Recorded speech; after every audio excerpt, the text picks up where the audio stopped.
a few things I want to say before we get started. First of all, I was very pleased that a lot of you have put lots of things on the Facebook page, put up project proposals, project ideas, photographs of interesting things and so on. That's great, thank you very much. And I was really pleased that some of you have then engaged in discussions between each other on some of that stuff, which is what I was hoping for.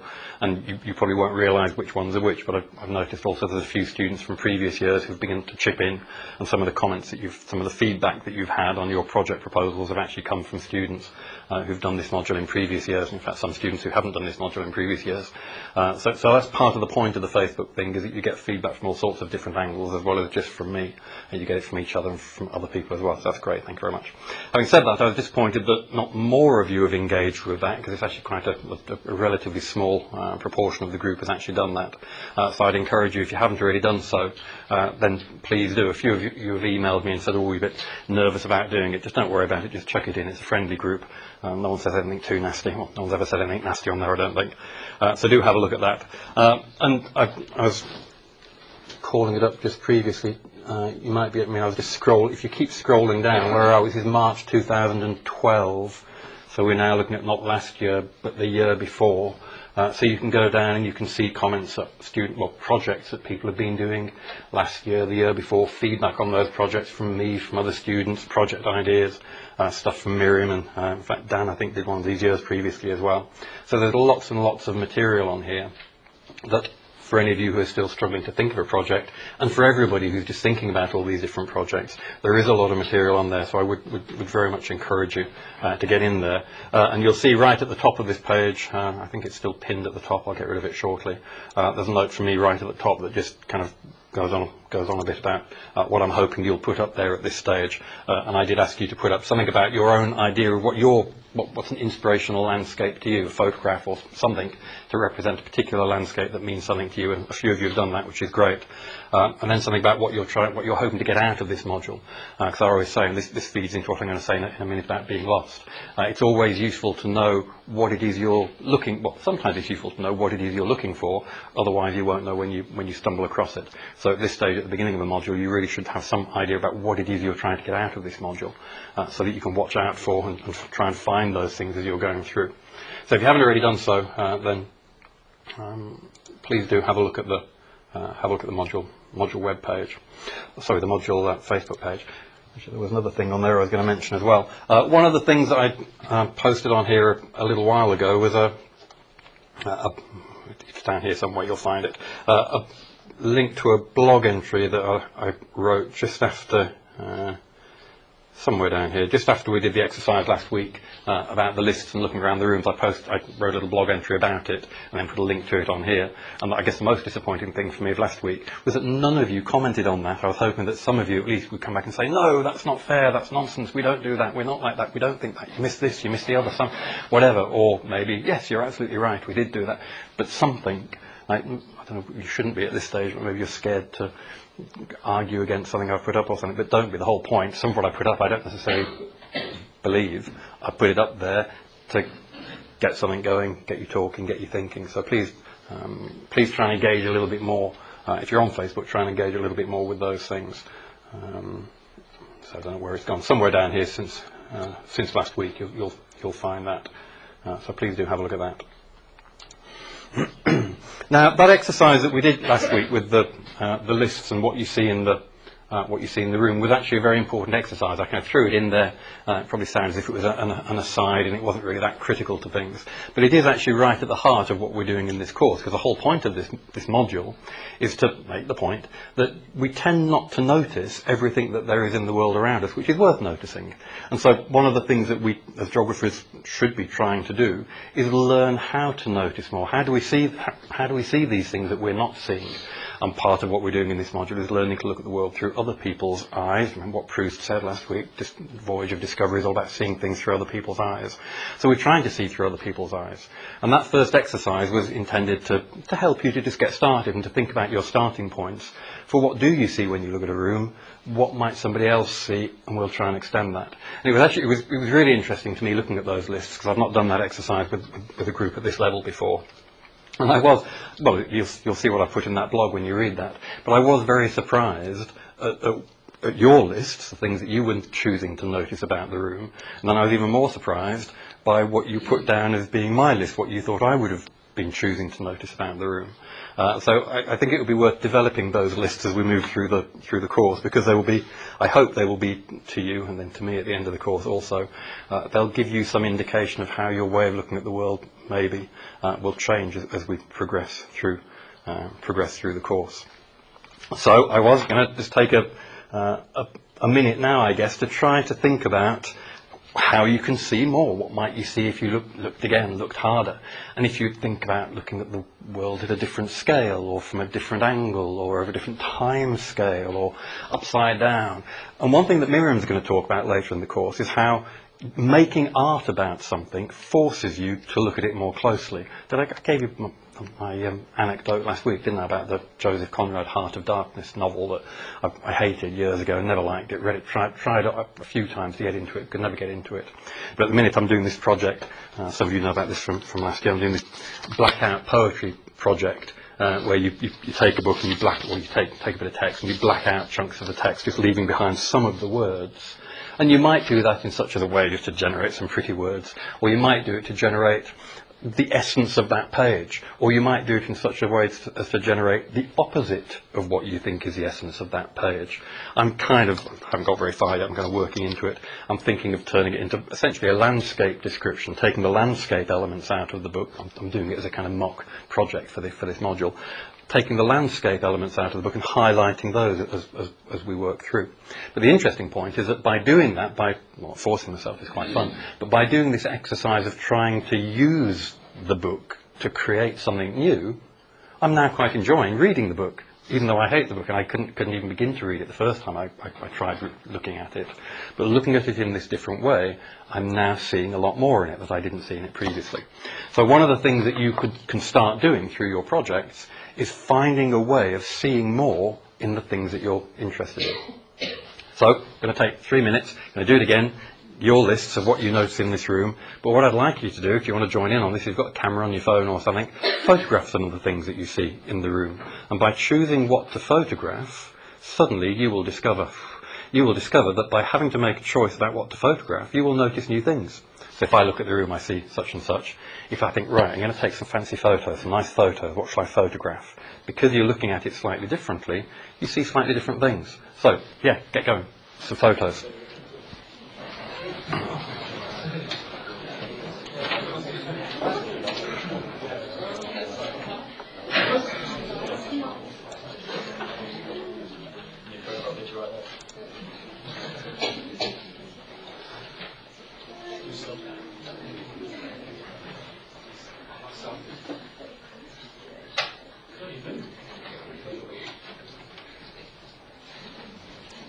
Given that there are evidently already albums on the Facebook page, there must be a way for me to create an album. So I'll create an album at some point and we can stick some of these in there.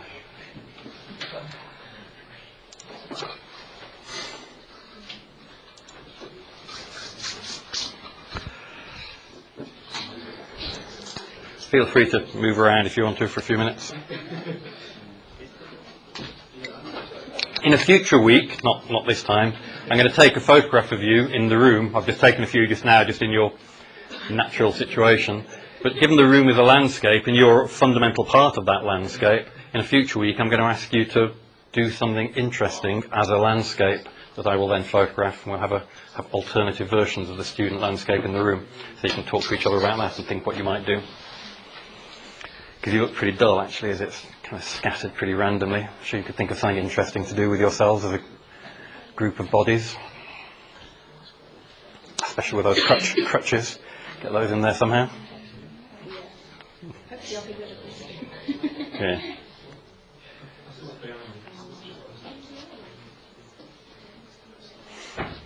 Some people find this really, really difficult, and it takes a long time to begin to see new things. So think different scale. If you normally see at human scale, think at ant scale or eagle scale or planetary scale or microbe scale.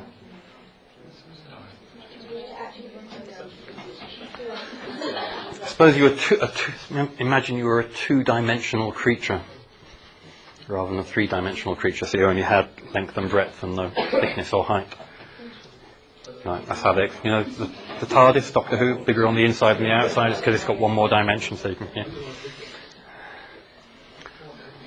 Like if an ant tried to understand how big this room was, he'd have trouble because it's this big, but then you can also do all that, and he doesn't really think vertically, so how does he account for the fact there's all that space in just that space?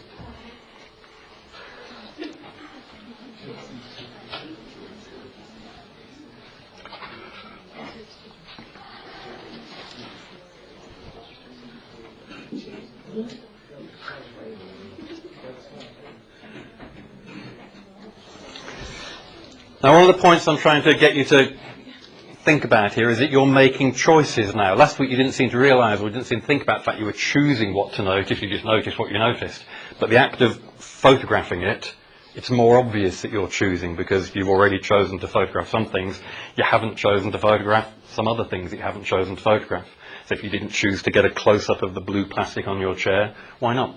What was the decision? What was the decision-making process that led you away from the blue plastic towards something else? So there's something which is controlling your choices. What is that? Do you not like, what's wrong with blue plastic? I quite like it. It'd be quite nice close-up. But you've made that choice to either do or not do that particular thing. Why? That then becomes the interesting question. I'm not really so interested in what you pick. I'm ultimately interested in what it is that drives what you pick. What do you notice?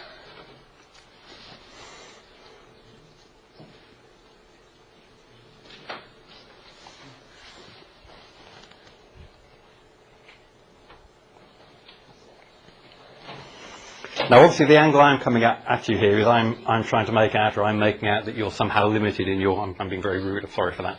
But I'm making out that you're very dull and limited and boring and not seeing much. That's the kind of message I'm putting at you, whether you like it or not.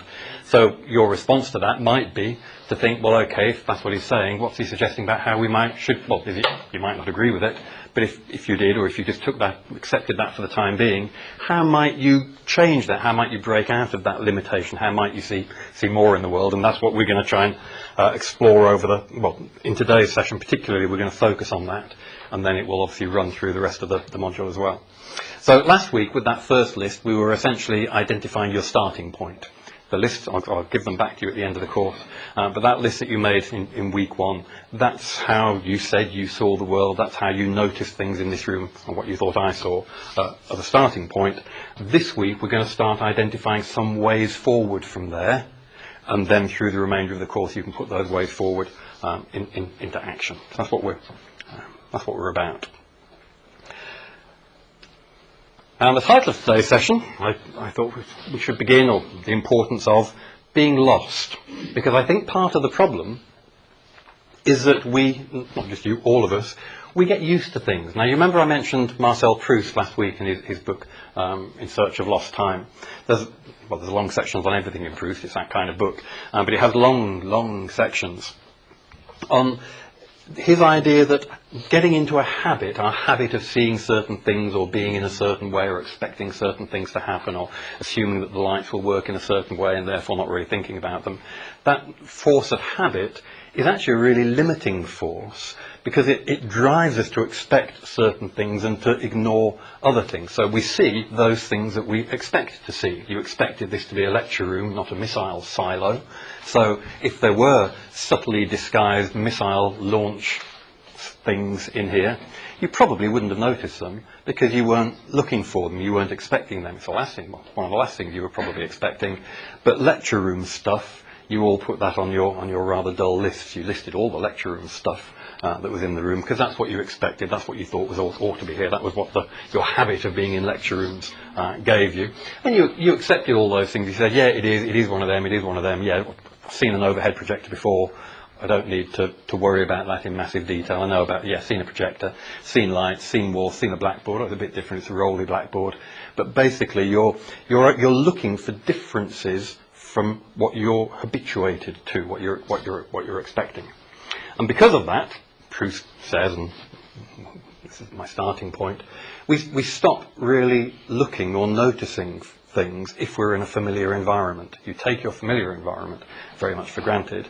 And most of us are in that familiar environment pretty much the whole time. Like when were you last in a really surprising, when were you last really taken by surprise when were you somewhere completely new that you hadn't been and when you are, you're looking around. So if you do something completely new, you meet a new person, you kind of notice new things about them, you meet a new species, you notice new things about them, go to a new country as a tourist, ooh, look at that, look at that, look at that. You can always tell tourists, because tourists are kind of looking around and like, ooh, look at that, ooh, look at that, look at that drain cover, look at that chimney. Whereas when you walk around home, you never really pay much attention to drain covers and chimneys. Take those for granted. You've seen those before. You don't need to look at the detail of those. But become a tourist and you see a lot more. And this chap on the list here, Alain de Botton, he wrote a book called The Art of Travel. And I discovered the other day it wasn't in the library. So I've ordered a few for the library, and I've heard back from the library that I think they've added it automatically to the reading list for this module, and they've put it on an emergency rush order for the library. So this book by Alain de Botton, The Art of Travel, is added to the reading list now.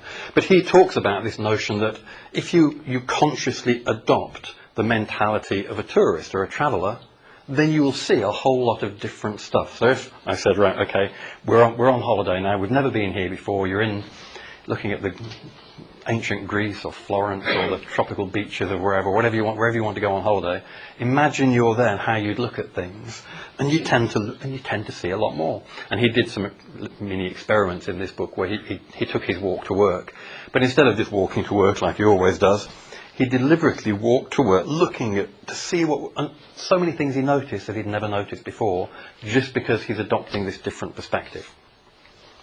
And there's another book which I only thought of today. I haven't yet checked whether it's in our library. It might not be, in which case I'll, again, order them. We'll get some in. But there's this book. It's The Lonely Planet Guide to Experimental Travel.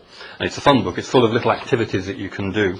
And it's, I'll say stupid, they're not stupid at all, they're fun. But lots of really wacky little ideas. I mean, the simple kind of thing is, okay, the game is you go out of your front door, you turn left and walk 200 yards minimum, then you take the first right and you walk 400 yards minimum, then you take the second left and you go X hundred yards. And eventually you'll find yourself, just by following these instructions, you'll find yourself going to a bit of town, even though it's near to your own home, that you've maybe never been to before. So it forces you to go somewhere new.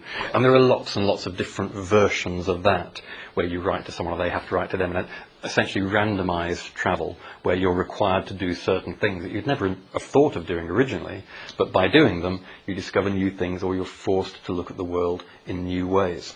So it's a way of forcing yourself to have a different perspective.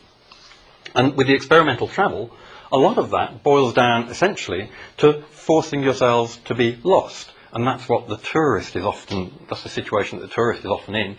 You're kind of lost. You don't know what's around that corner. You don't really know what that thing is, or how it relates to that thing, or how to get back to the hotel, or is that a train station, or it's a bus station. You're looking at things partly because you don't know what to expect. You're lost. So that's the starting point for this module also, and just based on some of the comments that you wrote in on those lists last week, a few of you wrote that you imagined as I was standing at the front of the room looking out at a sea of confused faces. A few of you mentioned that word, confused or lost or puzzled or whatever, indicating that maybe you're kind of wondering what's going on here, what's this module all about, I don't get this. And that's kind of intellectually at this stage, you're a little bit lost within this module, because it's a different kind of module. It isn't necessarily entirely clear where it's going, because that's going to be partly up to you. And I'm deliberately encouraging you to feel lost at the outset. And that is the starting point for the module. We want to be lost. And I'm arguing that being lost is a good thing, because only if you're lost are you likely to notice things that if you're not lost, you won't pay any attention to, you'll take for granted, you'll just miss. You'll look at the world in the same old way that you always look at it in. But if you're lost, if you're confused, if you're searching for something, or if you don't know what it is you're meant to be searching for, but if you've got that little bit of extra, I'll call it stress in the broadest sense of the word, then that causes you to see the world differently. Any thoughts on that or comments on that? But talk to your neighbours for 30 seconds, and between you identify whether you agree or don't agree with what I just said. You don't need to tell me afterwards, I'm not going to ask you, but just... Or think of an example.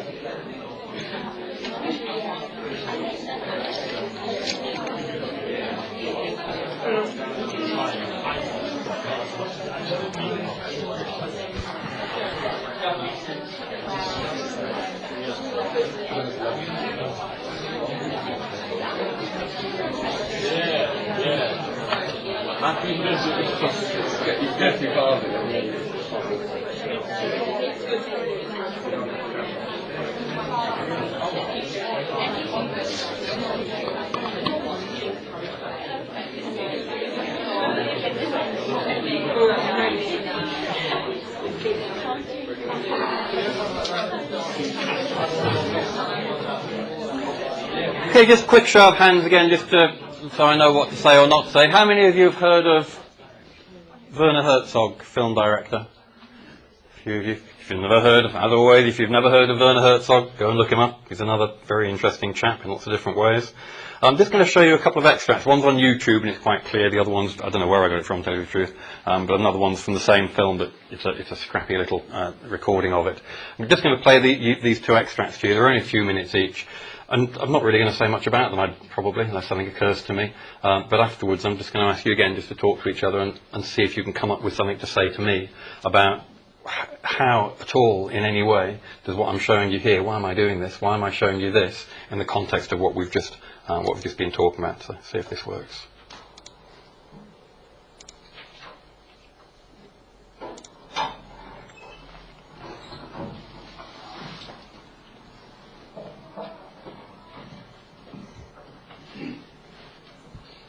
They're in Antarctica.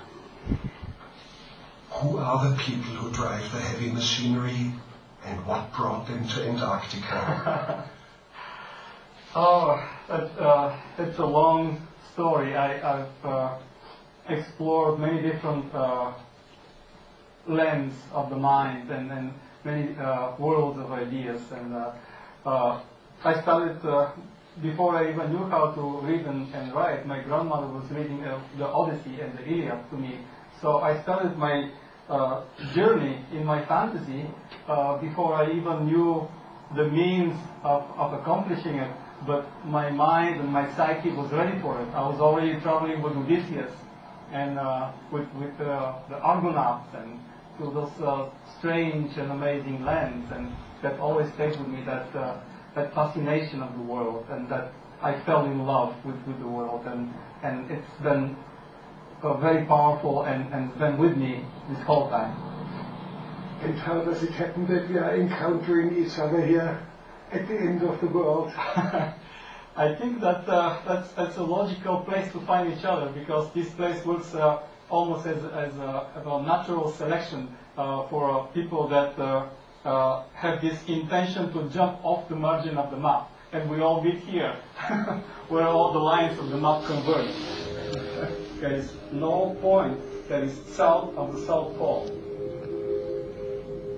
And I think there is a fair amount of the population here which are full-time travelers and part-time workers.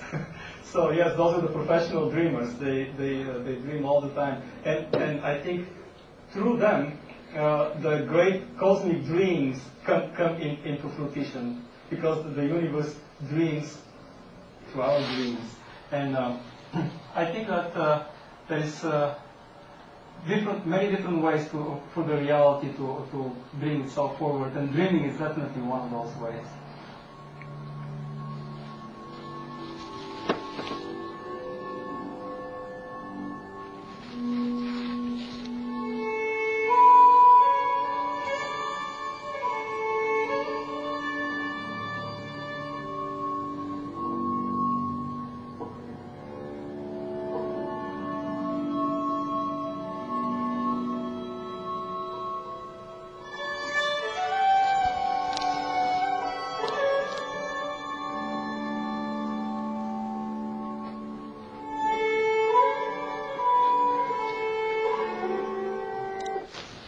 Okay, so just before I show you the second one, just try and, again, maybe talk to each other for a second and jot down, how does that chap see himself in relation to his environment, the world? Like if he had to make a list of what's in the world, including himself, what would he put around himself? What's his context in the world? Tricky question. I'll just throw it at you, see what we can do. Talk to each other.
So when you're lost, you look around yourself for context and you place yourself in the context of your surroundings. That's what I'm after here. What do you see as being your surroundings within which you need to contextualize yourself? What did that chap see? Is it the same? Is it different? So compare your view of your surroundings. I don't just mean all blue chairs, snow. But how did his view of the world around him in any way match yours, or was he talking a completely foreign language? Is there anything you can see that you can recognize which is either similar or different? And from that, just coming on to the next, which I'll show you in a second, if you were interviewed and you had to say, well, this is a nice question, what's the meaning of life? What's your role in the world? What's your role in the universe? What might you say? Because he's about to tell us what he thinks is his role in the universe. So that's a big context. I was criticizing you last time for not having any context. It was all chair, light, crutches, projector, and there was no big picture. You didn't even say, oh, it's a university room, it's an educational space, it's a UK-based or European designed room. You didn't give me to human space. You didn't give me any of that context. You were all focused very narrow. So we're shooting out now to the widest context, meaning of life, purpose of the universe, which you may or may not have a firm grasp on. Not sure I have by any means. But what would you say? What's your purpose in the universe? Yeah, ask each other. Or ask yourselves, ask each other. Write it down. Writing down is always good. I am here to enjoy myself. I'm here to help people. Whatever it might be. Those tend to be the two extremes that you get. People say, no, I'm here to have fun, that's the purpose of everything. Other people say, no, I'm here to help people, that's the purpose. That tends to be the stretch that we get. So where you might want to put yourself somewhere on that continuum, or maybe you're somewhere completely different, like Stefan is going to be in a second. Hello, you all right? It's all right, don't worry. You've missed all the good bits.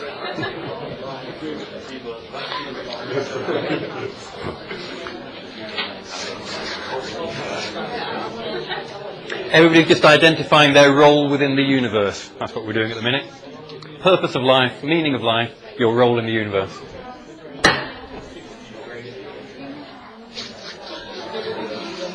I sometimes wish there was an exam for this module, so if I could set questions like that. Explain life. Discuss your role in the universe. Be as one.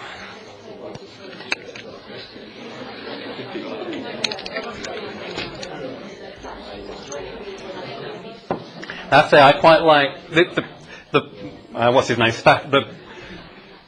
The truck driver, the forklift truck driver, is about to give you his version, which he borrows. He says he borrows it from the philosopher Alan Watts. Who's heard of Alan Watts? Must admit, I hadn't heard of Alan Watts until a few years ago. 1970s hippie philosopher kind of chap. But anyway, Stefan borrows from him. So just want to have a listen to this little extract. So the video on this is a bit crummy and the sound's a bit crummy as well. So you might want to listen up to this one. You ready?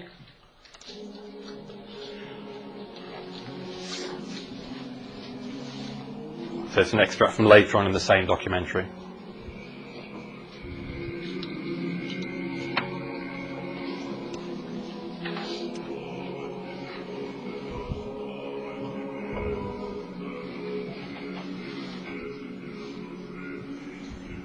There is a beautiful saying by American philosopher Alan Watts.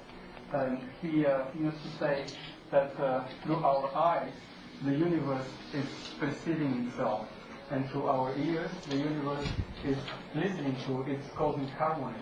And we are the witness through which the universe it becomes conscious of its glory, of its magnificence. You may or may not like that, but here it is again. See what you think of it. Do you agree? Disagree? There's a beautiful saying by American philosopher Alan Watts, and he used to say that through our eyes, the universe is perceiving itself, and through our ears, the universe is listening to its cosmic harmonies.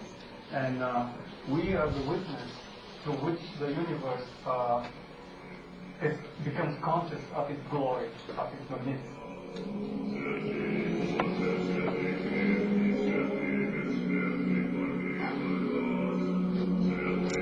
So you may or may not like that, agree with that, but it's an interesting context, isn't it? If you're thinking about what our role is, and some people think, oh, it's to enjoy myself, it's to help others.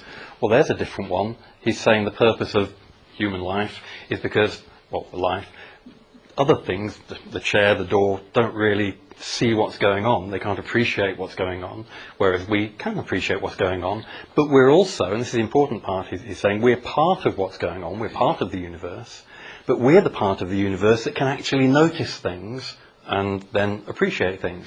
So if we weren't here, or if life wasn't here, he's saying, then there'd be nothing to notice the universe, nothing to notice what was going on. That'd be kind of sad, wouldn't it? So our role, he's saying, is that role to be part of this whole big thing, but to be the part that pays attention, the part that notices it. And that kind of fits in quite nicely with this module, I guess. Don't know if it's valid or not. I'll give you another 30 seconds and just tell each other whether you even like that or if you think it's a load of philosophical nonsense. So think about that for a second.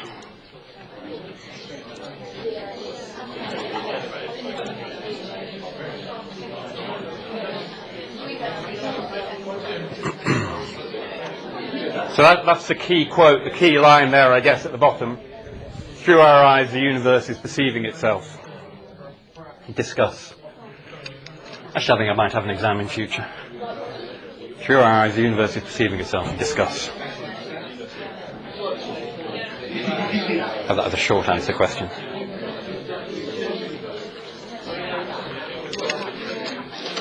To some extent.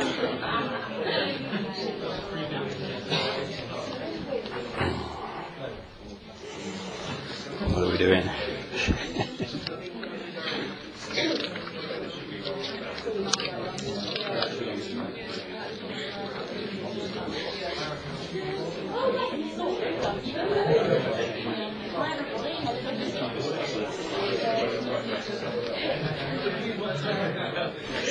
But the key point that I'm heading towards with all this background is kind of putting ourselves into doesn't matter what the context is, doesn't matter what you agree with or don't agree with, as long as you kind of start to have opinions and are aware of different people's opinions.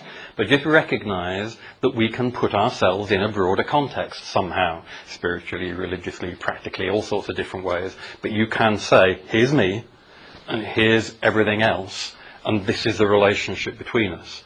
And landscape is part of that. You could define landscape on that grand scale. Inspirational landscape, the universe. Or you could define it on the smaller scale, inspirational landscape, the room. But it's all part of those questions that this module encourages you to think about. Now, just give you another slightly different angle on this notion, well, these joint notions of being lost and seeing yourself in perspective. But this book's just a little book, again, I think there's copies of that in the library. If not, I'll check and I'll order some, but I think there are. It's a book called A Field Guide to Getting Lost by Rebecca Solnit.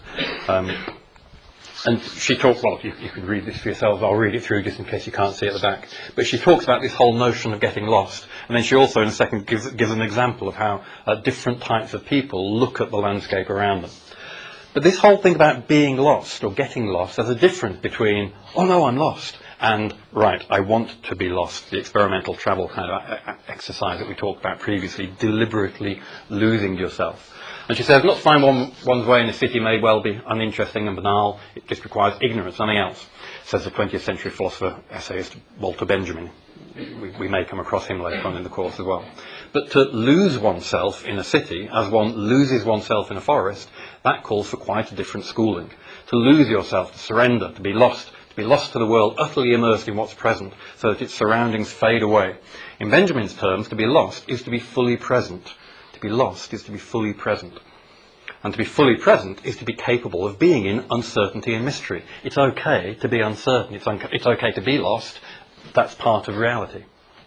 And one doesn't get lost, but loses oneself. It's a deliberate thing, with the implication that it's a conscious choice, a chosen surrender, I like this line, a psychic state achievable through geography, a psychic state achievable through geography. So there's this whole thing that you can deliberately lose yourself. And in the context of what we've been talking about, that could be a technique, a methodology for exploring, for discovering, for seeing things, for noticing things. I'm going to get myself lost in this, and then, by being lost, I'll have a different perspective. I'll have a different point of view. And that different perspective will enable me to see different things. I'll see more, I'll be better, I'll be at one with the universe if you're Stefan, whatever. So that's Rebecca Solnit. And there's a bit I like in this book. I'll read. Where's it gone? I'll just skip through this and read it out loud to you. But she's just talking about a story that she heard. Malcolm, apropos of nothing at all, brought up the Wintu in north central California, so the native North American tribe, who don't use the words left and right to describe their own bodies, but use the cardinal directions, north, south, east and west. I was enraptured by this description of a language, and behind it a cultural imagination in which the self only exists in reference to the rest of the world. The self only exists in reference to the rest of the world. You're not independent of the rest of the world, you only exist in reference to it. So you're not left, right, it's, where's north? I'm south. North. In fact, yeah, can you do that? Do you all know where north is? Just like that. The geographers, aren't you? Yeah, yes, very good. Yes, very good. Yes, that way, yes, good. So anyway, I was enraptured by this description of a language and behind it a cultural imagination in which the self exists only in reference to the rest of the world. Not no you without mountains, without sun, without sky. As Dorothy Lee wrote, when the Wintu goes up the river, the hills are to the west, the river to the east, and a mosquito bites him on the west arm. When he returns, the hills are still to the west, but when he scratches his mosquito bite, he scratches his east arm, because he's turned round. So because he's turned round, well, it's different then. That arm used to be south, now it's north. I describe it in those terms. It doesn't matter that it's my left. What matters is whether it's south or north, because I exist only in relation to my surroundings. I'm not the centre of things. My surroundings are the centre of things, and I'm just operating within them. So you get the idea. So it's just an interesting perspective that those people have. They see the world in a different way from us. So if they were in here making a list, they wouldn't be talking about the fact that the projector was to the left of the screen or whatever. They'd be saying the projector was to the north of the screen, or however it might be. So their lists would be different because their point of view is different. So we see the world in different ways. We can be lost. We can see it differently by being lost. We can choose to see the world in their way. Spend a week like that. Confuse your friends and family by, for the next week, never referring to left and right, but refer always to north, south, east, west. Only use compass directions, never left and right for the rest of the week. You're not going to do that, are you? I can tell. No. Okay. You could try. It'd be a good project. How do people react? I dare you. There you go. I dare you to try it. Now you've got to.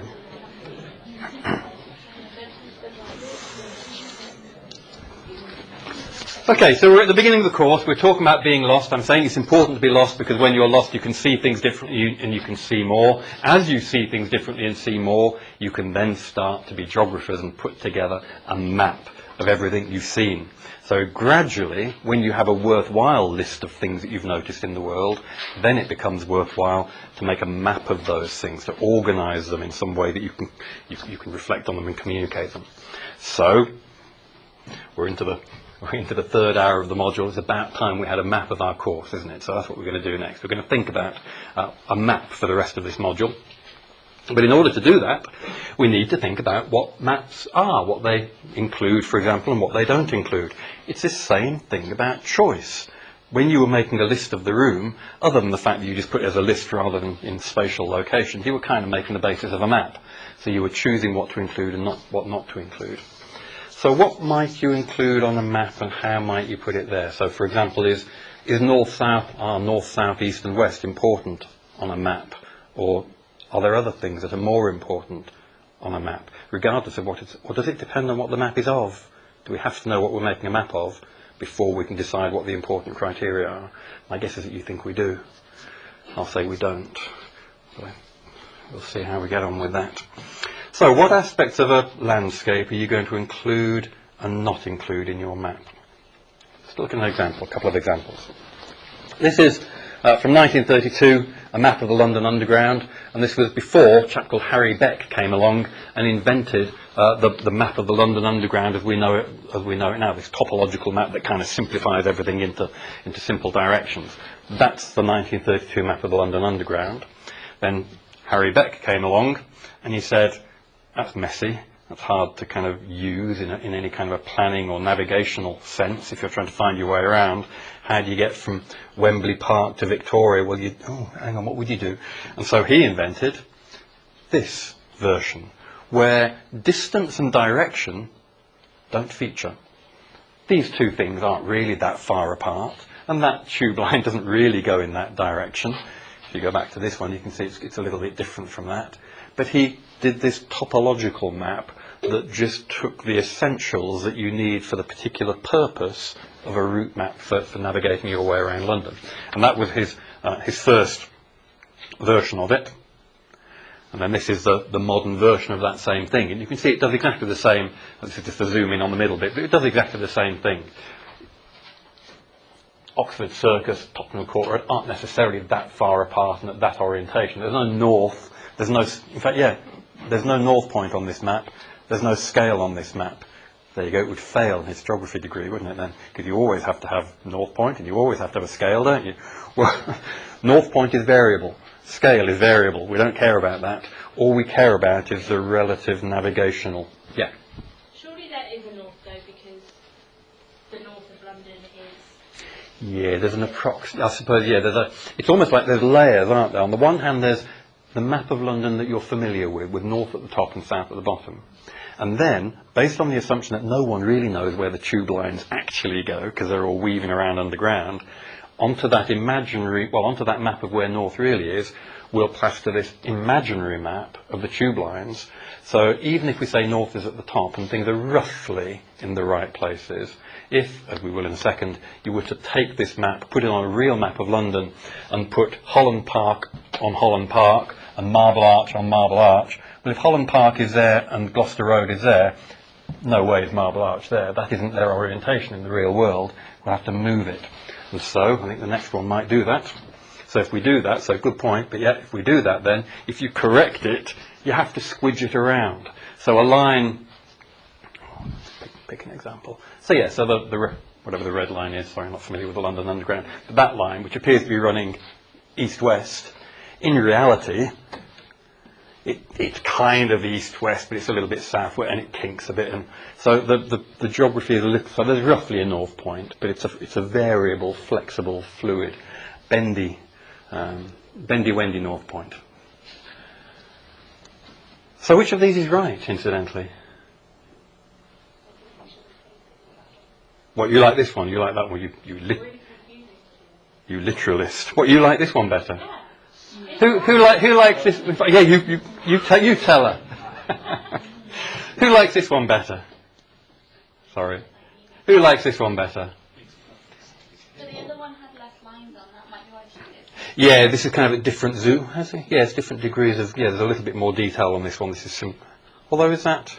But then you realise the distance between each stop you can estimate, like you know how to walk from each stop. Ah, if you were walking, yeah, that's the thing. If for a walker, this is the useful map. If you're walking overground between stations, yeah. But for the tube traveller, you don't really care what direction. You don't really care how far things are. What matters is how fast the train is going.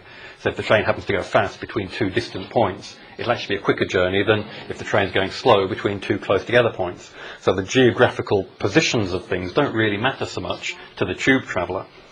So the most useful perspective, maybe you were right in the beginning, does depend on the purpose to which you're putting your map. Here's another one. Robert Peake, American, well, he's an insurance salesman or something, but he's also a poet. And Robert Peake came up, I think he had to take it down. I grabbed it off the web before he was forced to take it down by Transport for London, who are very fussy about you using the tube map for anything. But he took the tube map and he replaced the station names with the names of poets and authors who are associated with those locations. So it became a poet's tube map. And all he's done is say, well, this poet or this author is associated with, either because maybe they lived there or maybe because they wrote about that location or something. And so he associated a particular poet or author with each location on the tube map to make it more personal to him, or to just apply it. Or maybe it's just a stupid thing to do. Don't know. What do you think? Stupid? Quirky? Stupid? Useless? But anyway, in a previous year, I thought, well, okay, this is, the students seemed to think it was fun. And so I went home and I thought, yeah, like I do in my sad little life, I go home and I sit there with nothing to do between inspirational landscape lectures. So I thought, well, what am I going to do between now and next week? And so I made a tube map thing of Kiel. And I said, well, just imagine, suppose we're going to invent a tube system at Kiel and then draw a map of it in the kind of Harry Becky sort of style.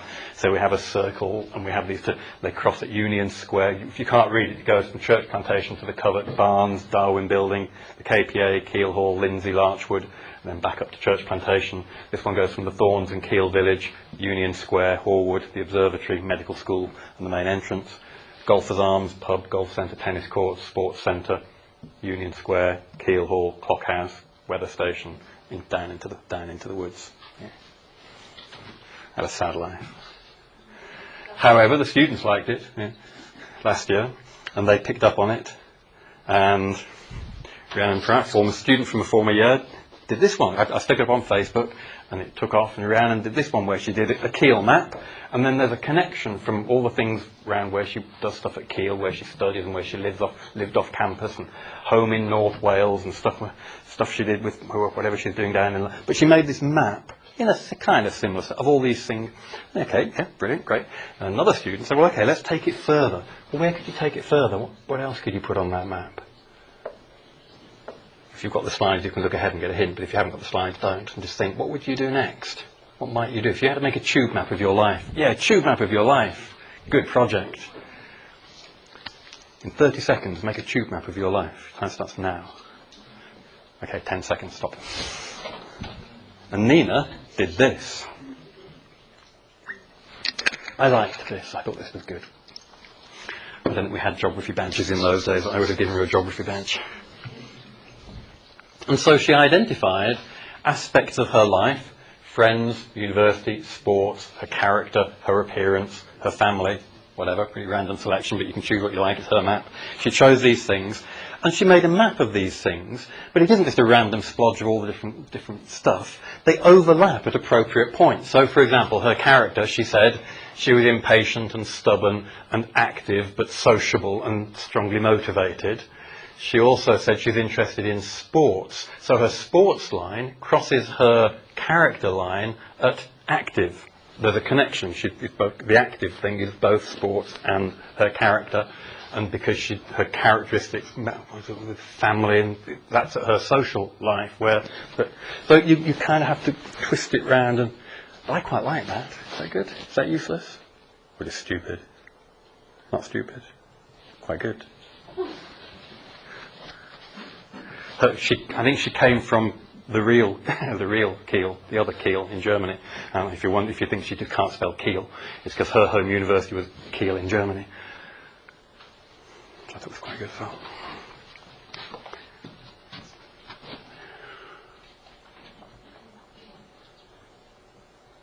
You never quite know, do you, if it's really clever or just absolutely stupid.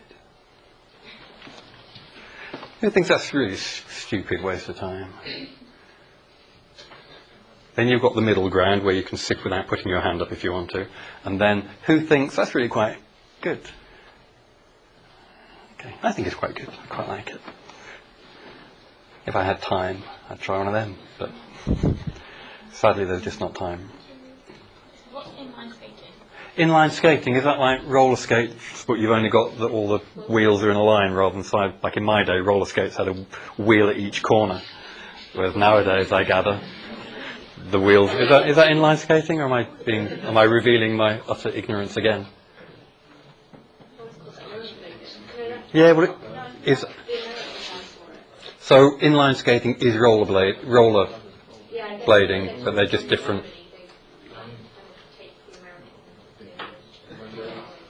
Okay, thank you. There you go. I must admit, I always fancy it, but my wife won't let me because she thinks I will break bones and kill myself.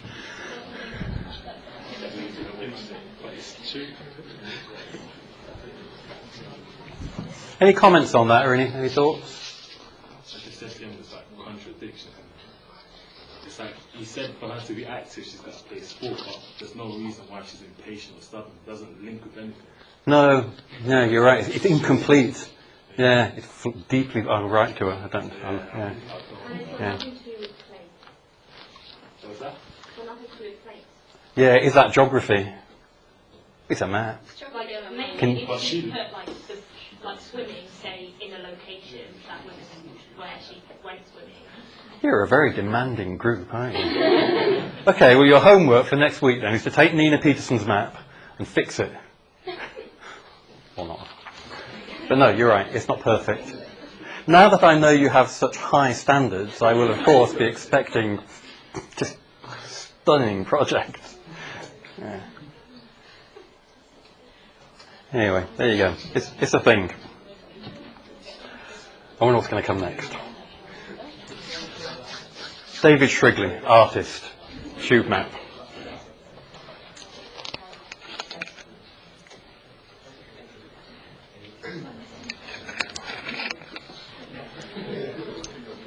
What's happened there?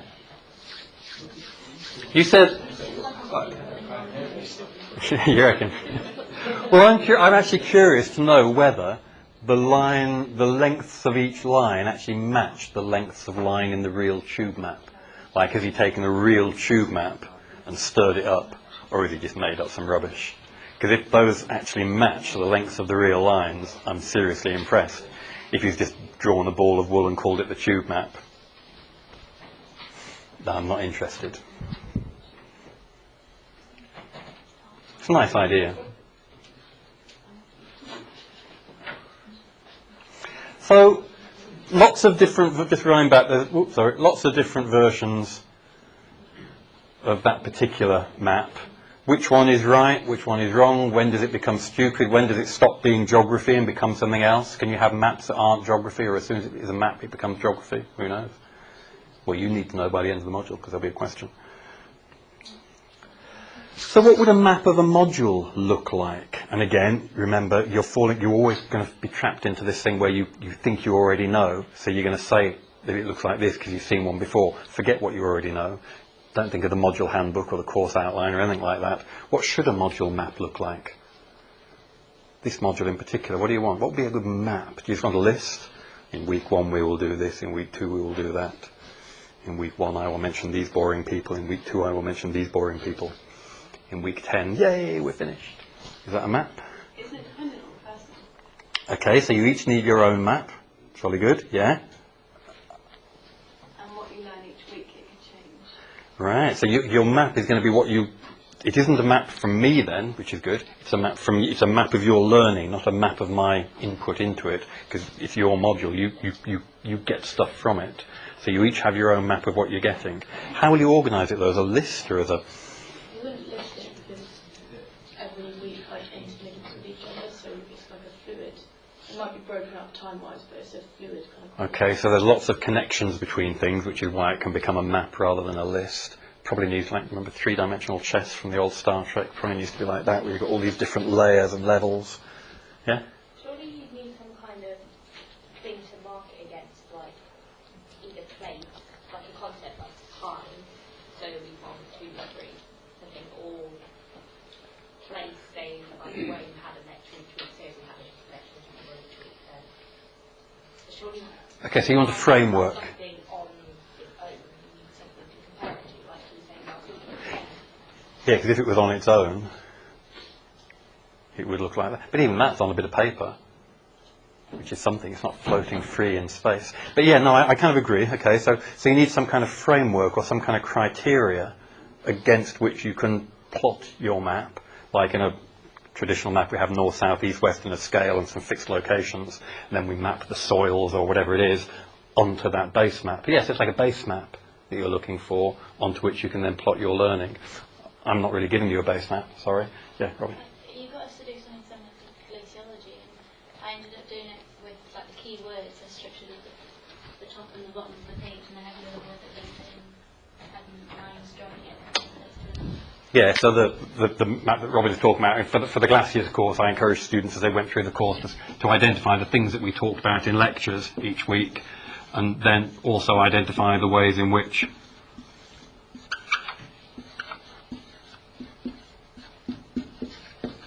the different things all matched up. So it might be that we talked about that in lecture 1, these things in lecture 2, those things in lecture 3, and that in lecture 4 or something. So it kind of jumbles, but it ends up being a plot of the stuff. So that kind of thing. So you could do that. Would that be enough for this module? For what? Well, I don't know. As you say, it depends on what you're getting out of it. So, hence my question on Facebook.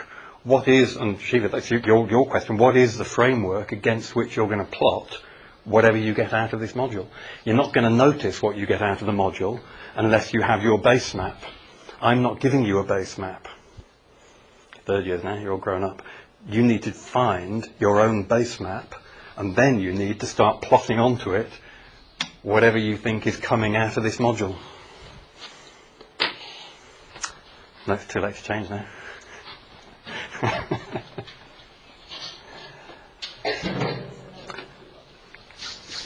Has anyone heard of Julie Meretu? I hadn't heard of Julie Meretu until, actually that's a silly thing to say, isn't it, until I heard of her. But anyway, she's an artist and she makes maps. She makes atlases. There's an article about her in the Journal of Cartography from a few years ago. You don't need to go and chase her up or anything. She's not kind of that central to the course. If you're interested in this kind of thing, there she is. And she's an Ethiopian-American artist, and she makes maps. But she says, maps aren't truths. Maps aren't truths. Or truths. Maps aren't truths. It says, Julie Meretu's atlases suggest the emergence of a new kind of spatial awareness. That's what sounds good to us. That sounds like our module. New kind of spatial awareness which is developed partly because the modern project has given way to more fragmented social identities, and partly because of new techno-social spaces, Facebook and stuff, techno-social spaces generated by novel and sophisticated technologies are fluid and instantaneous. Basically, the world has changed. Traditional maps maybe don't work quite so well anymore.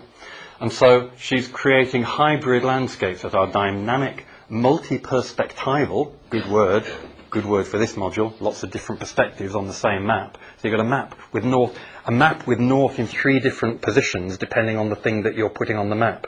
So a map where the soil data is orientated with north in that direction, the substrate data is orientated with north in that direction, and the emotional data doesn't have a north point at all. But they're all on the same multi-perspectival 3 dimensions. Love it. So, do you want to see some of our maps? Imagine them. What would such a map look like? Let's have a map of the London Olympics area, or the Winter Olympics area. Imagine a map of a sports zone, not just a sports pitch, but a sports zone. What's that?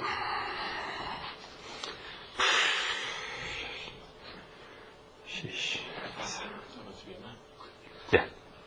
It's out of her atlas, that's what I'm going to assume it's a map. Ice rink. Love it. Why? Where's the ice rink? What's happening? I shouldn't have said Winter Olympics.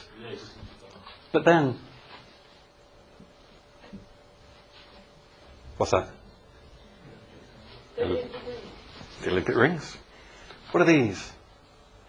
Flags. What's that? For example.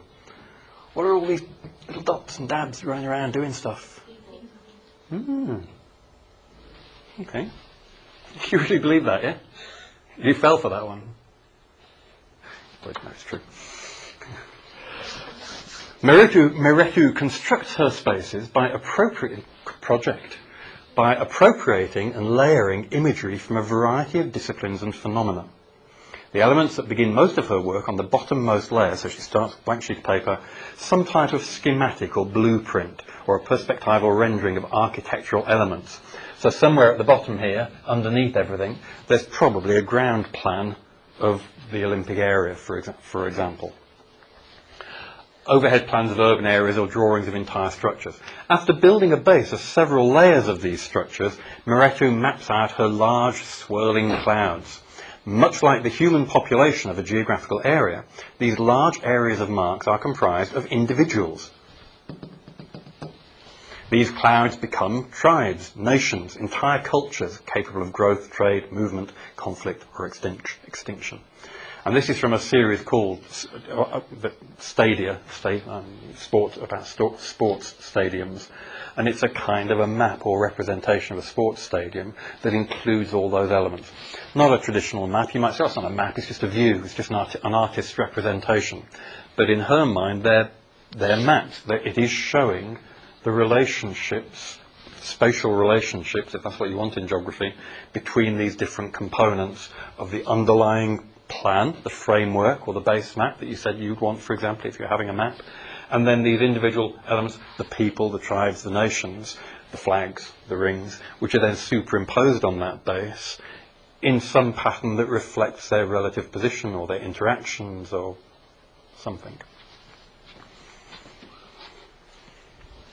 So that's a map. Maybe. So what's that? What can we do with that? Why am I telling you? Who cares? What's that all about? So this review says, okay, so next time you interact with a seemingly innocent weather map, road map or war map, consider the missing layers and elements that were omitted. That's getting us back to our key point, isn't it? When you look at the room and you make your list, imagine the room done like that. What would be included if Julie Moretu came and did this room that you didn't include in your list? So the bottommost layer of the schematics, the blueprints, the perspective. So did any of you talk about the dimensions, the layout, the plotting of, probably not much. And then you've got all these layers. What layers did you miss out that she might include? So next time you interact with a seemingly innocent room or weather map, road map or war map, consider the missing layers and elements that were omitted. Think about the thin lines that she uses to lay a foundation. What would they have been for this room? What are the thin foundation lines for this room? Think about the small individual hatch marks she uses to symbolise the individual. Not one of you told me how many people were in this room, which I thought was interesting. I thought someone would have done that.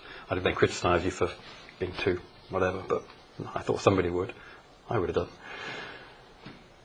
Think about the small individual hatch marks she uses to symbolise the individual. Think about how she would gladly pick up her pens and paintbrushes and mark the hell out of your map.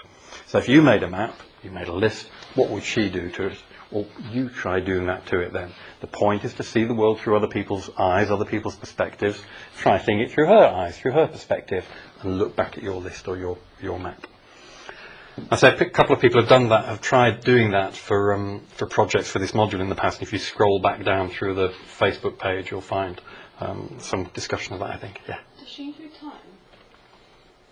I'm not sure that she does, but that will be... Yeah, I don't know. You kind of know as much about her as I do now. I've given you everything I know. But look up, check. Yeah, I don't remember. I have to look at it. But that would be time on maps is a tricky one, isn't it?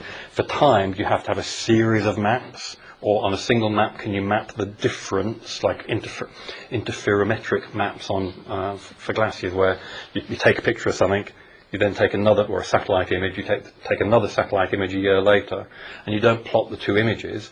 All you plot are the bits of difference between the images. So the end map looks stupid, it just looks like a few lines and dots. But those dots are telling you the bits that have changed. So you could plot something like that. Yeah, you could just map change. Quite like that. So I could take another photo of the room, like I did at the beginning, superimpose them, take out everything that hasn't changed. Yeah, interesting. There's another one. Black City. Now, when you looked at a photograph of Monument Valley, because you're used to looking at photographs of Monument Valley, like how many times have you looked at photographs of Monument Valley or the Alps or New Zealand or somewhere in your life? Certainly as geographers, we're very used to looking at photos of landscapes. So we know exactly what we're seeing. If I showed you a photo of the Alps now with some glasses in it, you could look at it for a tenth of a second.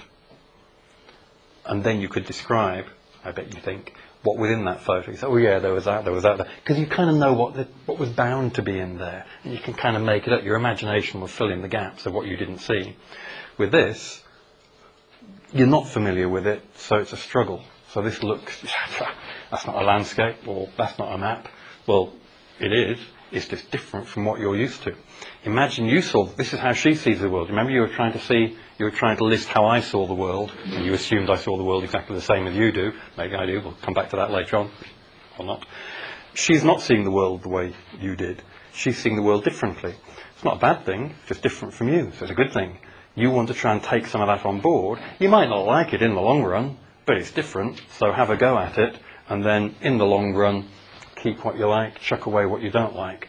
What you are in the future is going to be a mix of what you are and all these other things that you say, well, yes, I'll have a bit of that, or nah, I don't want any of that. Yeah. Well, surely, if it's a map, don't you need some kind of key? How are we supposed to know what she was telling us to do? Good point. So you want a key. Would it be one key that has to apply to all of you, working on the assumption that the artist had one fixed message in mind, that she wants you to get her message? Or might it be that the artist is saying, what I see, what do you see? So she's showing you what she saw, but you can choose to pick out different things in it. Like these things have titles, like the last one was Stadium Number 3 or something. This one is Black City. So it kind of gives you a clue. And then you can kind of interpret. Because even when you have a Ordnance Survey map and it has a key, how similarly do you think that you and I would interpret the key, or two different people would interpret the key on the same map? Even if there is a key, we'll still interpret it slightly differently. But no, I kind of like you. I get your point, definitely. Yeah. Yeah? Doesn't the point of a map have to be to help you find out where you are? Yes. Do we help ourselves find out where we are by being lost? No, but So come the, although it's a good representation of a map, it defeats the point of what a map is trying to do. I'm going to write your question on the board. I'm going to turn what you said into a question, put it on the board, and I'm going to decline to give you an answer. What is the point of a map? Well, it might be, that a map is there to enable us to get from A to B, so to get us out of being lost.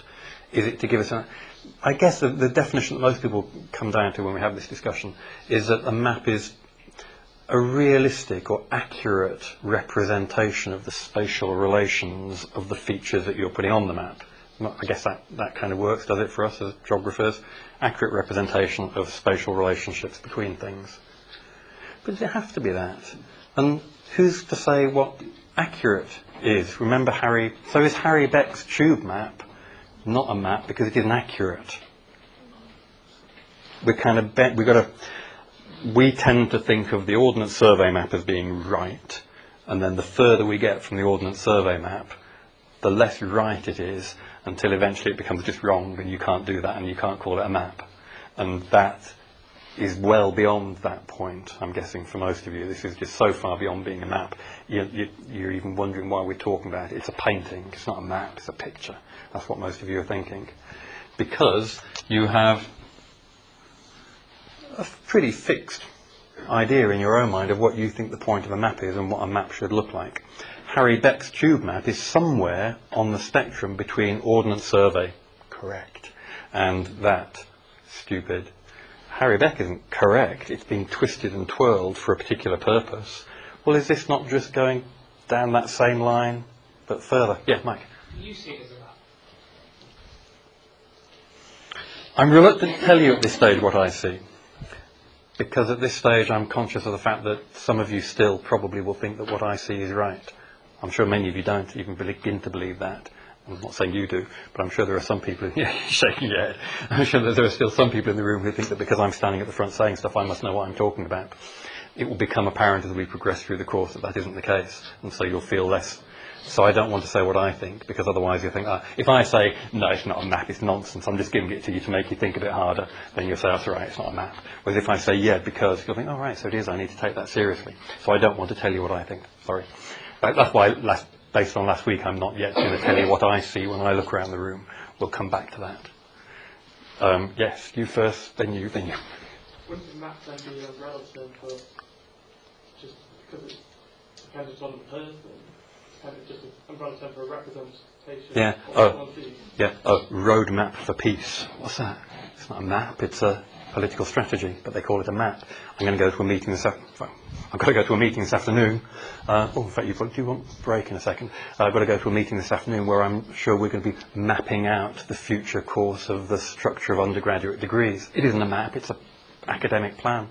Yeah, people use the word map in all sorts of weird and wonderful ways. Can't remember who was next with it. Yeah. Surely throughout history, like, you know, you said about the Autumn Survey, we've got a impression of what a map is. We don't know whether that's correct. No. Or not, like. Yes, we do. Our school teachers told us it was. I don't know how many years ago the world was flat, like, and Yeah. they painted maps in accordance to the size of their countries, like thinking that they were a lot bigger, like social importance and stuff. So, yeah, so we it's don't. like millions, I Yep. don't know, so many years. It'll turn out that we were wrong. Yeah, it'll turn out the Ordnance Survey was wrong. We were looking at it all wrong. Yeah, absolutely.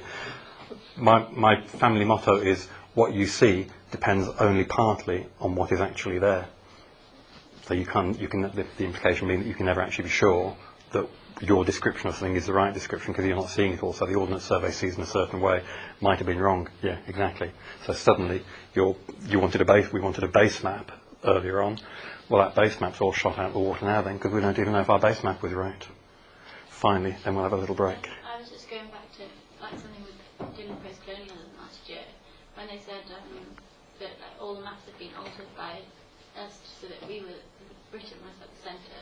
But it just goes to show that maps will change. And in the past, they used to, when we colonised the countries, we said this is how it should be, but actually they used to have their own maps, but it used to be regarded to what they used. Absolutely, yeah, we'll talk about that a little bit later on. Yeah, but like the projections that we choose to use, like the Mercator projection is good for a particular purpose, and conveniently it makes Europe look a lot more important than it really is, size-wise relative to Africa and so on. There are lots of examples of that where you can choose how you map something to do a particular job. There's no such thing as right. Let's take a short break in case anyone needs a loo break. Just 5 minutes or so, and then I'll wrap up and move forwards a little bit.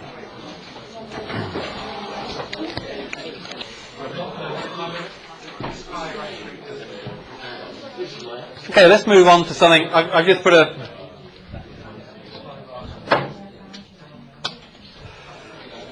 couple of things that I guess are kind of running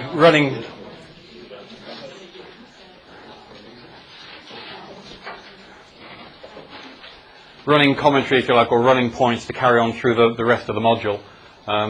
Not everybody sees the world the way that you as an individual or you as a group or us as a group. Not everybody sees the world that way, and they might be right and we might be wrong. I'm not saying there's necessarily such a thing as right and wrong, but you should have that in your mind all the time. When you encounter someone who's looking at the world from a different point of view from us, our natural inclination is to assume that we're right and they're weird and they're at best wrong, and ours is the correct way of looking at the world. You want to try and get out of that and just assume every time you see something new, like Julie Moretto's maps, don't think, that's not what I think. Think, oh wow, that's not what I thought, and engage with, and you can then reject it later on, but don't reject it first. Don't begin by saying, no. Begin by saying, oh, and explore.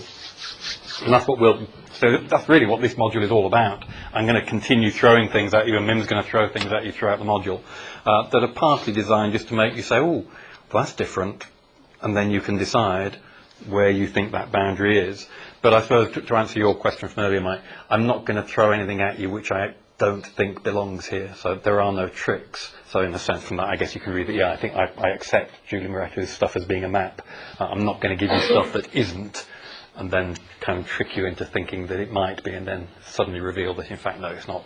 Everything that we're showing you is relevant and appropriate and could be considered quite reasonably to be whatever it is we're discussing it as. So anyway, what I want to move on to just for the last half hour or so, whatever we've got left, 20 minutes or so, is just to think about, okay, this module is about inspirational landscapes, and we've worried quite a lot now about how you look at the world and getting started and getting thinking about it.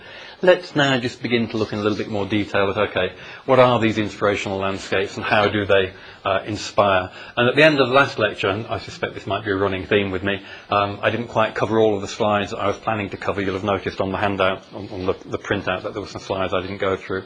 Those of you that are keeping up to speed with the online stuff will have seen that I then put a little mini lecture thing up on YouTube, which basically was a talk through of those slides that I missed. So if you didn't see that, you probably want to catch that, because it just covers the things that I missed out at the end of last session.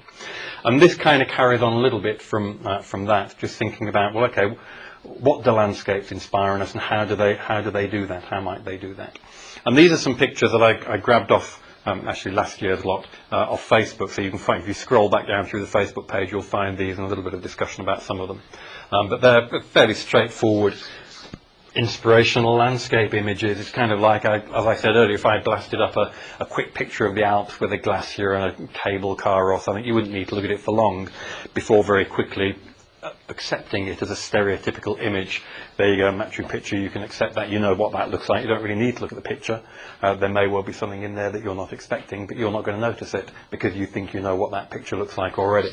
But it's say, there's always somebody comes up with, yeah, that's an inspirational landscape. Ooh, the Northern Lights, I love the Northern Lights. Yeah, Northern Lights, I'll have that, please. That normally goes up there. So the North, there you go, the Northern Lights. Just how many of you have seen the Northern? Anyone seen the Northern Lights? A few of you. Yeah, very good. But Northern Lights, that's another good one. Always a popular one, the Northern Lights. The beautiful forest.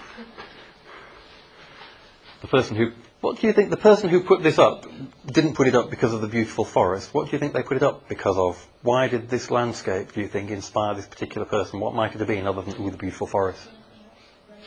Sorry, say again? I didn't hear. They live near it, sorry, yeah, it could be that it's their local area, yeah, that's a possibility. Anything else? Yeah? Man's intrusion in the wilderness. Okay, yeah, so there's that whole human natural thing, yeah? Metaphor for life as the road is like a journey. Ooh, yes, the road into the distance. Yeah, we're going to talk about the road. Was that meant to be today? At some point we're talking about the road. Cormac McCarthy, The Road. Anyone read that? That's going to go down well then. He was a mad keen cyclist. That's why he put it up, because he used to like doing his mountain biking through the forest. So it isn't actually a pretty woodland photo. It's a mountain biking photo, apparently.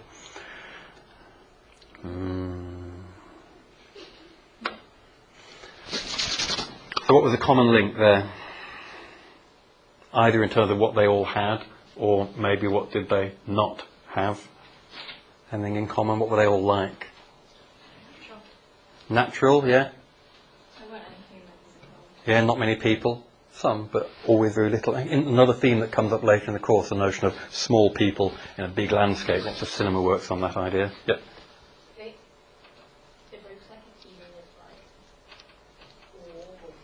Yeah, exactly. There was an element of the natural landscape, but very much the wow factor in there. They were wow, kind of pretty, attractive, pleasing landscapes.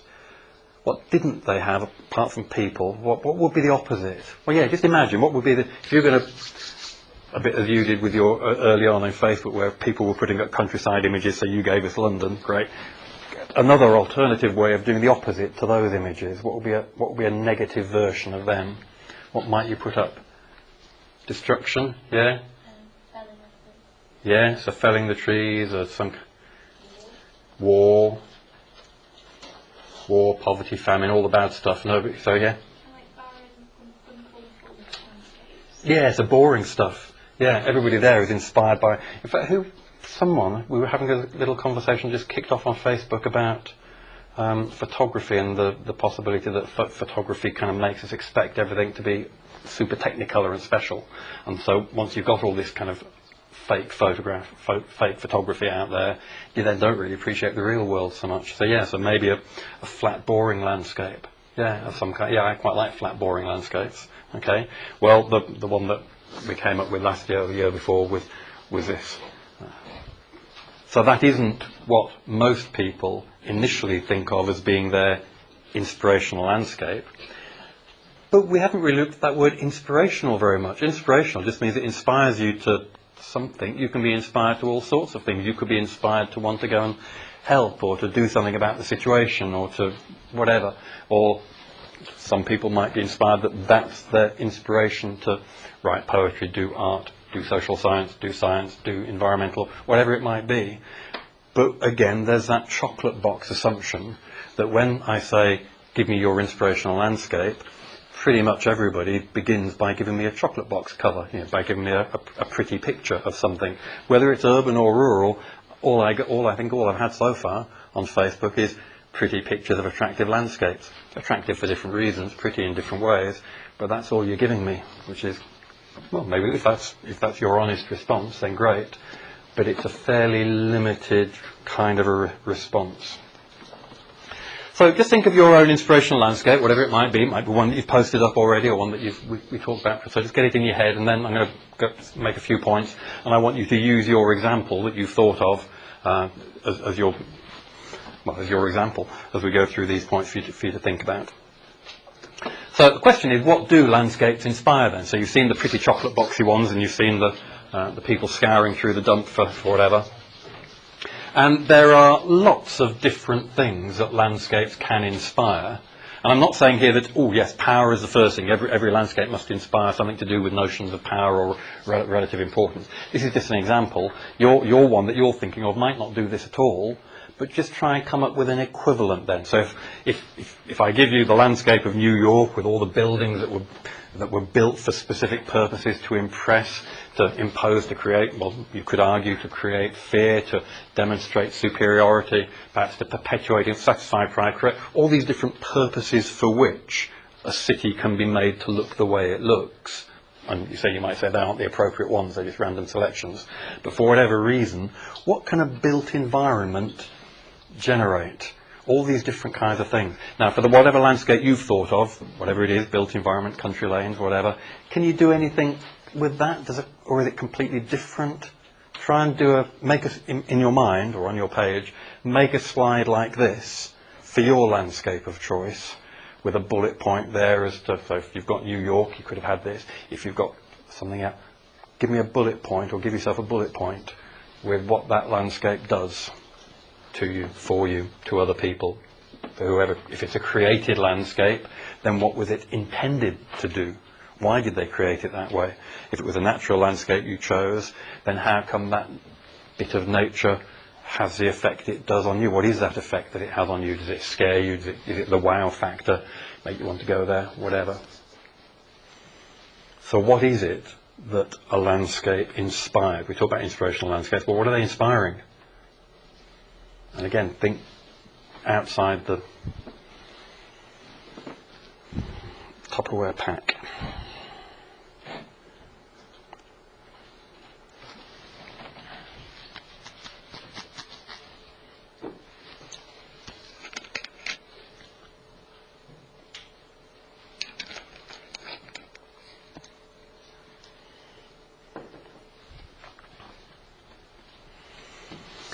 Different one of the same thing, that's prettier. Some people think, oh, cities don't like cities, they're all black and white and old and dirty, don't like that. But oh, look, it's pretty, and it's in Tuscany, and it's all green and a lovely blue sky. It's actually exactly the same thing. It's towers built in the 13th century or something, but for pretty much the same purpose as what we were talking about in the New York slide. These feuding Italian families built their towers. No, mine's bigger than yours. No, mine's bigger than yours now.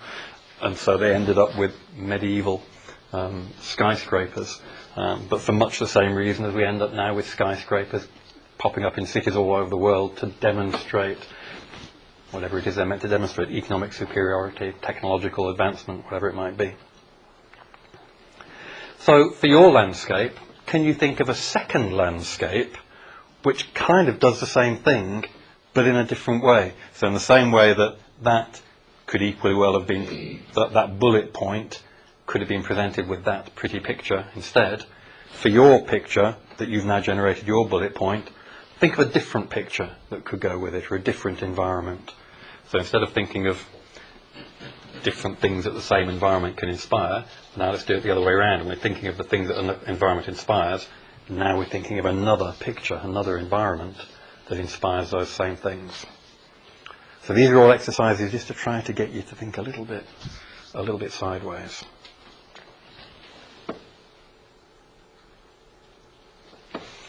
And then, since you like making lists so much, for your landscape of choice, make me a little list. What is it that your landscape inspires? So why do you, putting it in simple terms, why do you like that landscape? Why did you pick that? Oh, it makes me feel nice. Oh, it makes me want to paint a picture. Oh, it makes me want to travel there. Oh, it makes me want to go and solve that problem.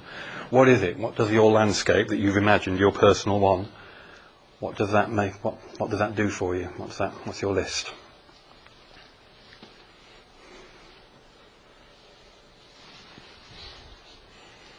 Now what you're doing now is, to some extent, probably, you're choosing from this list and then from another list that pops into your head of things that you could pick extra emotions or responses from. But also what you're doing, consciously or otherwise, you're excluding some. You're saying, fear, no, my inspirational landscape doesn't make me scared, I wouldn't like that, I haven't chosen that one. But some people, their inspirational landscapes might be something from a horror movie or a horror novel or whatever, and they choose it because it's scary to some extent. We'll come back to that later on. But you're both choosing positives that you do want to include, you're also striking off negatives.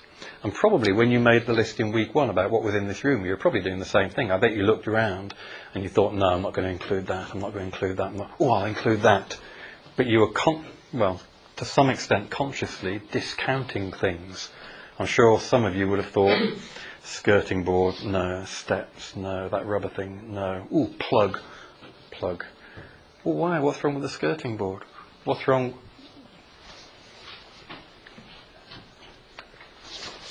And what you can then do, and this is something which I'll leave it to you as to whether you do this or not, but it'll be a fun thing to do on Facebook, look through all the different landscapes that people have put up and try to think of all the different words that you could apply to all these different landscapes. The challenge is there anything, is there a word, whether it's an emotion or an adjective, that you can't find a landscape to match against? So, media, phenomenal. Look in the dictionary, find some words and say, is there a landscape I could use that as a label for?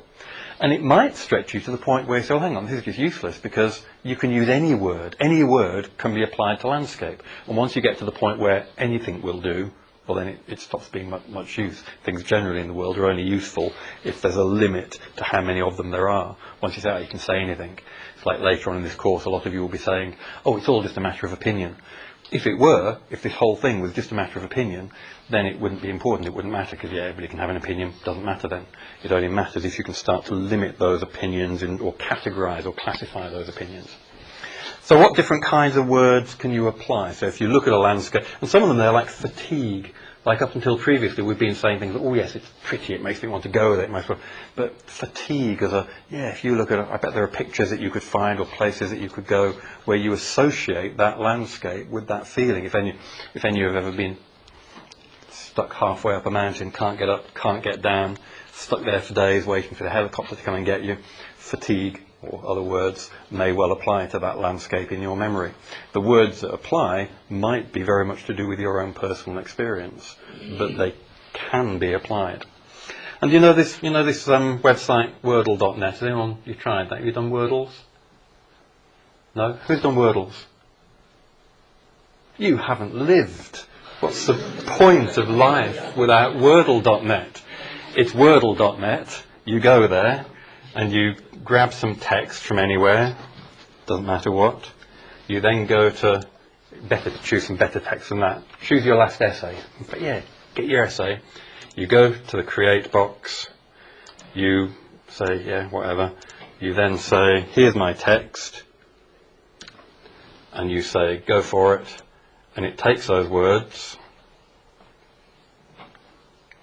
chews them up a little bit, makes you wonder whether Java is working, and then spits them back out at you, organised in such a way that the word that features most prominently is bigger. and they come in all sorts of different colours and versions, and if you want to, you can say, oh no, I want them all horizontal, and I want them in this colour scheme, and away you go. And it's a way of highlighting. So you could take the handbook for this module, or take anything, bit of text, your essay, stick it in here. I had to give a talk once to justify the university giving me some money to do, in fact it might have been to do with setting up this module. I had to apply for money to get Mim in, the artist, and to do various things to create this new module. And as part of my presentation to justify getting the money, I made a Wordle of my application and stuck it in at the end of the application, and I had to give the talk. And it worked quite well, because the words that jumped out of the applications were something like students, help, experiment, or something, really appropriate words. So I won. It's quite a good way of identifying what you think, what are the key points from something you've written. So go to work, try that. Stick some. I stuck one up on Facebook yesterday. Maybe you didn't look at it, but go to Wordle and have a go at that.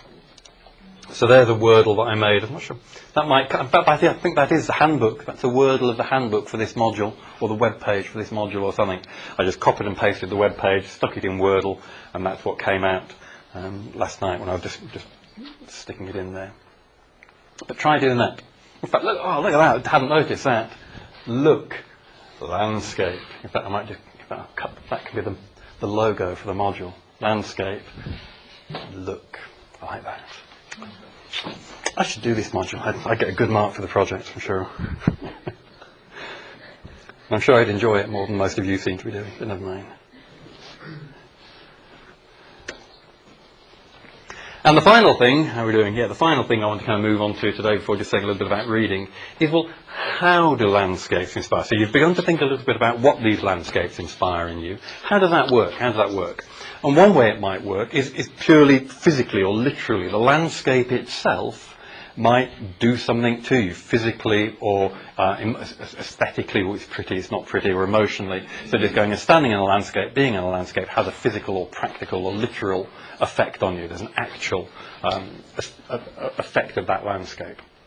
But very often, certainly when you see pictures of landscapes, and even when you go there, part of the impact that the landscape has on you is based on what impact you expect that landscape to have on you, because you've been taught to expect that landscape to do something to you.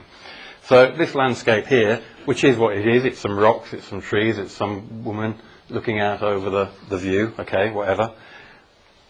But it's also Wuthering Heights, isn't it? Or something like that. It kind of it has this connotation, this cultural connotation. You associate that landscape with a novel or a whole set of literature or film or whatever it might be. And now, if I said we're going to go here, some of you would be thinking, oh great, we're going to go and stand out in the wind on a hill. Yeah. But some of you would be thinking, oh wow, we're going to go to Cathy and Heathcliff country. We're going to be looking at... And you kind of have all this baggage, or the landscape has all this baggage that you associate with it. And the impact that the landscape has on you is then not really the landscape. It's all of these things, these icons, if you like, that you have associated with that landscape. And if you hadn't had that cultural background, you'd had a quite different impression. So if you took people to this landscape, some of whom knew about the novels and the fiction and the literary background, and you told them about it and explained it to them, and they went there, they'd be interested in some aspects of that landscape. It would affect them in a certain way. Ooh, I'm standing in the spot where such and such happened. You take another bunch of people maybe from a different culture, or people who have no idea about that literary background, and you take and don't tell them anything about it, and you stand them there, and they'll just get a completely different experience. The landscape will impact them in a different way because of that cultural background.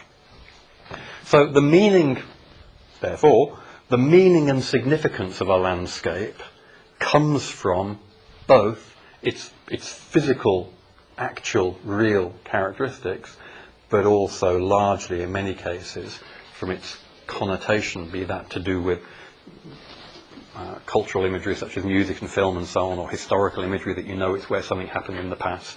Or we grow up to expect certain types of landscapes to feel in certain ways. If I talk about wilderness, there's a whole baggage associated with that word wilderness, as opposed to the kind of baggage that is associated with the word rural. So if I say we're going to a rural environment, straight away you kind of get a whole lot of ideas about going to a rural or an urban environment. Wilderness, different again. But wilderness can be rural, can't it? But it's just the words. We imagine straight away things that are going to be associated with them. So the question there is the impact of landscapes, how landscapes inspire us. Is it really much to do with the landscape themselves, the landscape itself, or by the time we get to our stage of having lived in a civilized society for X number of years, it's actually more now to do with stuff we've learned. These landscapes, they only affect us the way that they do because we've learned to allow them or to expect them to affect us in those ways. Now, the final thing I want to talk about today briefly is reading. And I'm going to get into that by this means of thinking about, well, who cares? We've got to the end of lecture number 2. It's about the right stage to say, why are we doing this? Who cares about all this? What's the point of this? Is it geography? And there are a couple of key points. The first key point is we're interested in all of this as geographers because landscape, which is what we're talking about, and I recognise we're talking about it maybe in ways that we've not traditionally talked about, and we're pushing the boundaries a little bit as to what we think landscape is and how we'll do it. But landscape is right at the heart of geography. That's what geography is. Geography is about landscape. And so if you're getting out with a geography degree, then it doesn't hurt at all to have spent some time at the end of that degree just trying to push that a little bit and say, well, how far, what is that? How far does that go? So that's why we're interested in it. And study of landscape in geography has a long history in the subject. It's at the heart of the discipline. It's neither physical nor human, or it's both physical or human. The position of people with, you said earlier, there were no figures in the landscapes that you were showing. But in fact, there were little figures, and it's that relative importance of the people and the landscape together that actually give us, or the people and the natural environment together, that give us the landscape. And landscapes have often inspired geography. So that's one reason why we're interested in landscape. The second reason is that looking at landscape opens up all sorts of conversations, debates, discussions, interesting ideas about all these things that are in geography. So the kinds of things that geographers worry about, and that's a very partial list, you can carry that on.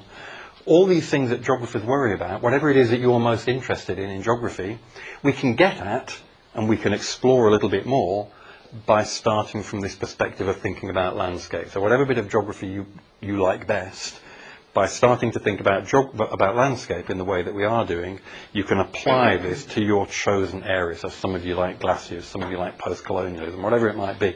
All these different bits of geography that you've done, whatever it is, well, this applies to that. And that's another reason that we're interested in landscape, for that reason that you can apply it to all sorts of different areas. And one of the things that the way in which we begin to push the boundaries is by thinking about how you would represent, how you would represent. Think about that word. Remember last year we did representing the world? Representing is representing it. It's presented, you take it on board, you internalise it, you re-externalise it, and you represent it. You show it again with your take on it. And how do you do that? Remember, like I said earlier, by doing that, you explore it better, you know it better. That's the whole point of art. It's one of the points of art is to enable you to understand the world better. And you do that through lots of different things, depending on your particular interest. Some of you might be poets, filmmakers, musicians, photographers, painters, politicians, engineers, whatever. All of those and many more are ways of taking the world in and then representing it. And that's what your projects are about. Now, we talked about the projects a little bit last time, and I'm happy to see any of you as you start putting together your project proposals. The assessment criteria are on. I've put that document online. Hopefully you've had a look at it now. I put a PDF version up as well in case you had the same trouble I did downloading the Word version. But just have a look at the assessment criteria that are up online for the project proposal. But you'll see that one of the main criteria. Sorry, I think you saw these slides last week. One of the main criteria, this is a different slide, is reading and the academic context. So one thing, I won't go through these in detail now, but the slides are up there, and I might put a commentary up with them later in the week. But I just wanted to flag up that there are some core texts associated with this module, as well as all the peripheral reading and all the interesting extra things that you'll find for your own, of your own. There are core texts that kind of tackle these big issues. So, for example, patterned ground, it's actually a really good metaphor for the course, because what it does is look at lots of things from different angles. So, for example, one of the things that this book, Patterned Ground, does, it has separate chapters with the same title, but written by different kinds of geographers. So there's a chapter on mountains written by a development geographer. There's another chapter on mountains written by a geomorphologist or whatever. So it's taking different points of view on the same thing and juxtaposing them. Actually, it doesn't really juxtapose them. It puts them in various random places around the book. But you can find these different chapters on the same topics by different people and get different points of view. So that's one. Another one I was going to I've recommended previously. If you haven't already read this book, then obviously if you want to be able to check whether what you're doing here fits in against a framework, your map of the course, what's the base map? Well, Geography, a very short introduction, is as good a base map as anything that you could tie all this against. Where does this stuff that we're doing fit against that base map, Geography, a short introduction? And then there are a variety of other books. Such as Landscape that will take you off into the details, if you like, of different bits of the course. So I just wanted to flag up that those books existed, and that there are others. I said that the slides are up. I'm not going to go through these in detail. But my key point at this stage is simply to say the lectures, as with everything, but in Geography at Keele, the lectures are a starting point.